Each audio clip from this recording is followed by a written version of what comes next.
I am the danger. A guy opens his door and gets shot, and you think that of me? No. I am. Watching, Great Scott.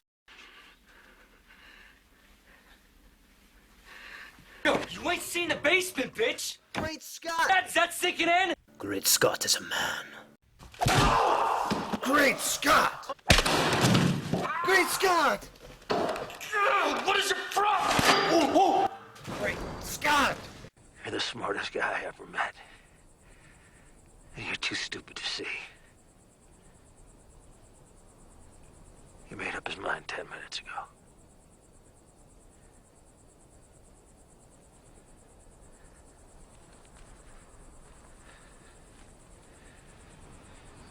Do you want to watch Great Scott?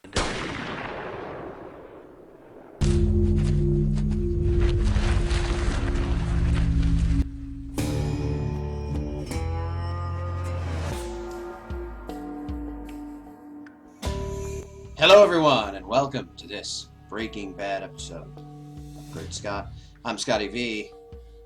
Remember my name. So, for those of you who don't know me, I do a Great Scott segment every week for the Superman homepage as part of the Speeding Bulletin.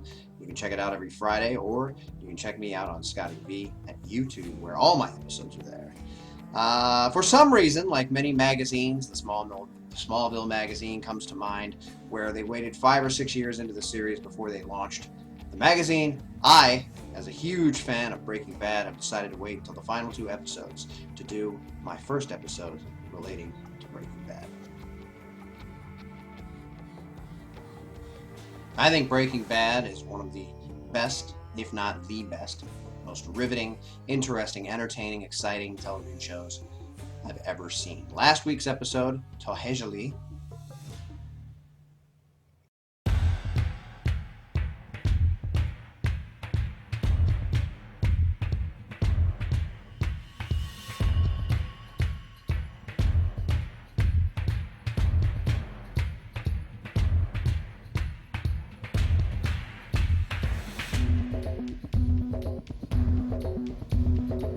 I couldn't believe the way it ended.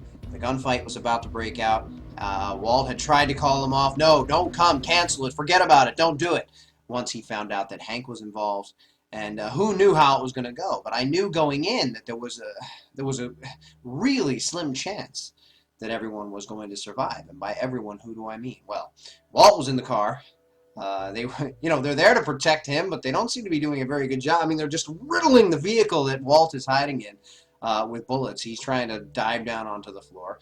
Jesse's in a car down the way a little bit. They don't even know he's there, but Hank and Gomi are out there in the open, and I just figured something bad was going to happen. I wasn't sure, with 3 episodes to go, if they were going to, kill everybody off right then and there. I figured Walt would get out, Jesse would get out, but who knew what would happen with Hank and with Gomi? Of course, we start this week's episode, Ozymandias, seeing that Gomi is already dead and Hank is in trouble. He's probably mortally wounded if he doesn't get to some help in time. His legs seem to be pumping out some blood. He was probably hitting a vein or an artery or something that was going to keep pumping the blood out, and he's out in the middle of the desert surrounded by guys with guns with no way to get away. So I loved how they started it with the flashback. I'm not really sure what purpose it serves. I think maybe they were trying to show us how the relationships have changed. Jesse and Walt still had that contentious teacher, rebellious student relationship. Walt and Skyler were still in that lovey-dovey, we're about to have a baby phase, where Walt was really altruistically hoping to do something great for his family, even if he was doing it in an ethically crooked way. And, we come now full circle. We see at the end of the series here, Walt and Jesse pretty much hate each other. Jesse's trying to either get him killed or arrested right off the bat. Walt has tried to avoid getting Jesse into danger. He has told Skyler he doesn't want to hurt him. He's not a danger. He doesn't want to kill him. Let him talk to him. Skyler has been saying, no, our family's in danger. You're in danger. This is bullshit. Go and kill him. Finish him off. Finish the job. You say you finish things, then get it done. And Walt still wanted to meet with Jesse, try to discuss it, try to explain to him, listen, I'm a chemistry teacher, I'm a chemistry expert. I knew that the amount of poison I gave to Brock wasn't going to be enough to kill him. Probably. I mean, anybody could make a mistake, but it was something I felt like I needed to do. I didn't want to lose you, Jesse. Chances are Jesse's not going to go for it anyway, but Walt wanted to try that. And then, of course, Jesse sees that big guy waiting by the statue in the center square there and thinks that Walt's trying to set him up to be killed, which was completely wrong.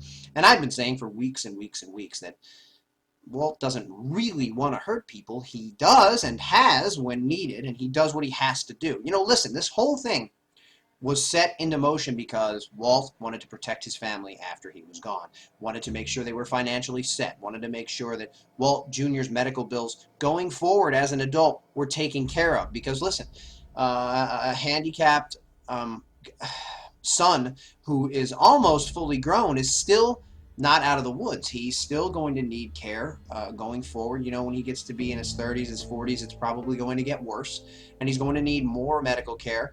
And the idea was, at the beginning of the series, that Walt wasn't going to be around. So Walt, trying to make sure that once he wasn't around, his family was going to be taken care of, fell into this. And in the beginning, he was bumbling. He wasn't sure it was going to work, you know.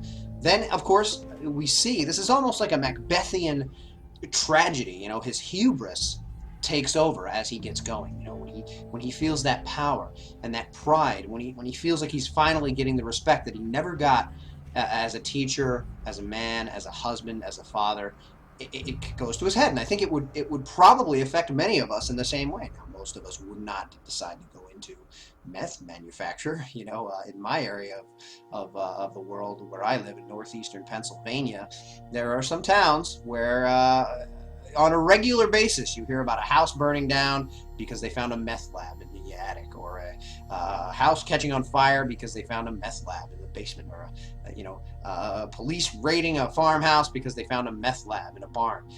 If you sense a pattern here, it's because apparently people do think possibly manufacturing drugs and selling them in their neighborhood is a good business. And from what I've been hearing, there are a good number of people who will buy meth in our area.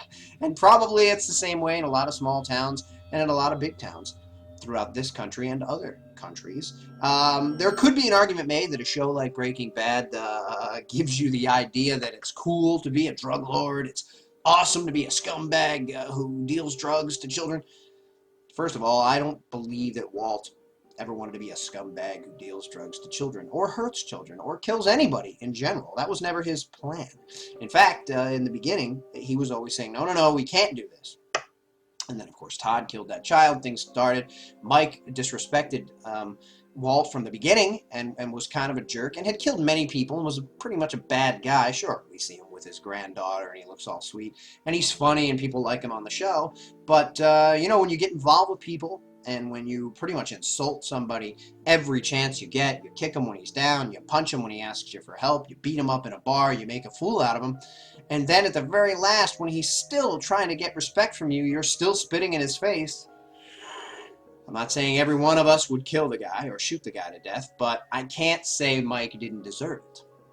Jane also deserved what she got. Listen, when you get involved with drug people, when you get involved with rich empire leaders and you try to blackmail them, as much as Jesse was smitten with her, as much as Jesse couldn't see what was going on, Walt came in and with no choice brought the money because he didn't want to see the whole thing come down around him. He didn't want to see Jesse get screwed. And of course, Jesse thought, well, we're running away together. We're going to be rich, Jesse, from the beginning, has always been looking for some sort of a connection, has always been looking to be loved, to be wanted for who he was. And I don't believe, maybe with Brock and Brock's mother, he has finally found that acceptance that he wanted, and he's not even going there. And maybe that's why he's so sensitive about that subject. Initially, Walt was kind of like a father figure to Jesse, and then on that, of course, it's gone terribly, terribly wrong. And now we don't know what's going to happen. Jesse's been taken away. He's been beaten. He's now being forced to cook again. I recently had a conversation, I wouldn't even call it a conversation, with somebody on Facebook when I posted how much I love the show and how disappointed I am that it's coming to an end. And he said, I watched one episode and it was the one where the plane went down, and I find that only people who cheer for Marilyn, cheer for Manson and for Zimmerman are the type of people that like this show. The same people who are fans of Hitler are cheering for the guy with the bald head and the goatee. And I took a little bit of I mean, I don't care what anybody thinks, and I don't care if you like the show, but I took a little bit of offense to that because here he's talking about real-life people that have done horrible things, and we're talking about a fictional TV show about characters, many characters. I like a lot of the characters on the show. I like their depth. I like the complicated nature of their personalities. I like the way the plots go, and it's clear to me and clear to anybody who's really watched the show that this is not an advocation of doing this type of thing. So many bad things have happened to Walt, his family, people outside his family, people involved in general in the situation in general. And Walt's been in a bad way a lot of the time. Now, yes, he's rich. He's obtained a lot of power during the show. Now, of course, we see in this episode that he's lost most of it. He has no respect again. He's kind of like that weak teacher that first started this show. And he has, what, $1 million out of his, or 10 million, 11 million out of his 80 million that those guys took. I could see Walt coming back, maybe to rescue Jesse, but also to get the money. And I could see some more redemption coming in that. I think, and I don't know if anybody's posited this theory yet, that Walt actually redeemed himself a little bit in this episode. Clearly, he didn't want Hank to be killed. Clearly, that broke him down. Clearly, that made him realize how things have gone awry and how badly things have gone. I mean, that broke him. You see him once again as the desperate man that he was at the beginning of this series, with no idea how he is going to go on. He barely could speak. He barely could stand. Finally, he does when the guy tells him, "I'm going to give you some of the money. Now get out of here."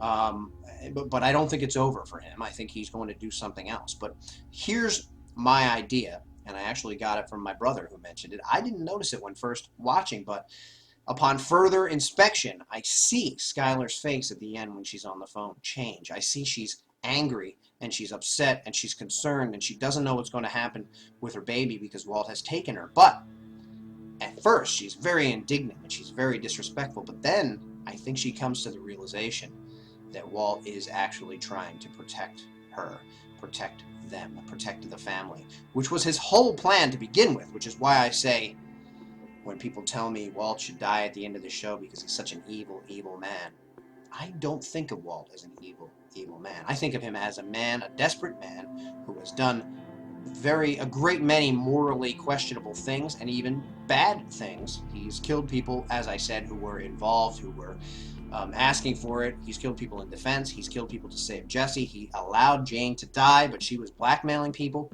Hank's not even fully white in terms of black or white. He's in the middle there, and he's, at the end, we see he's willing to do morally questionable things himself to, who cares if Jesse dies? I'm just going to take him there and use him to get what I want. He doesn't care that he's going to destroy the family. He doesn't care that babies are going to be taken away into custody. He doesn't care that Skylar's going to go to jail. He doesn't care that Walt Jr.'s life is going to be ruined. He doesn't care that Marie's relationship with Skylar is ruined. He's one-track minded, and he wants to go forward and do it. Now, I understand he's on the side of the law, so he's the good here, but he's also not, he's no Superman in terms of I do everything morally right, and sometimes things go wrong, but I make sure I always do the right thing, and I follow the book. Gomi was more of a follow the book guy, and he's even got him doing this without police jurisdiction and without anybody being informed. It's under the radar because they don't know yet. And at the end here, there's still no proof. Still nobody knows that Walt's involved, and they're all dead and there's nothing to do. But Walt still feels like they got to rush and get out of there. And of course, Skylar attacks him, and I was a little annoyed by Walt Jr. because he wasn't even sure if he was going to believe that Walt was involved in all this, but suddenly he's calling the police and saying, "I'm here, and my dad attacked my mother, and he's got a knife, and he's going to kill us. Come, hurry." And he was there. He saw it. Skylar's the one who took the knife. Skylar's the one who pulled it on Walt, and Skylar's the one who cut Walt's hand, and it looked pretty bad, by the way.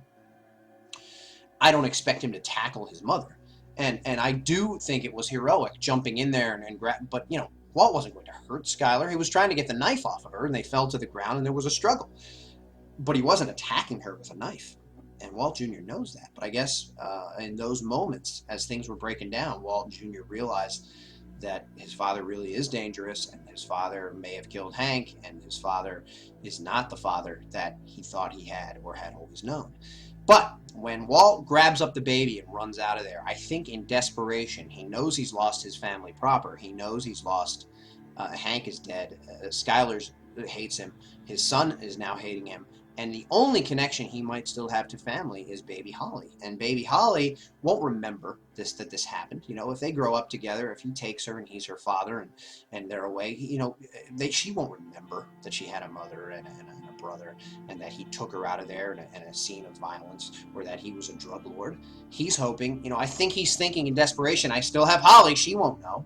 But then when he gets to that bathroom, he's changing her and she's saying, Mama, Mama.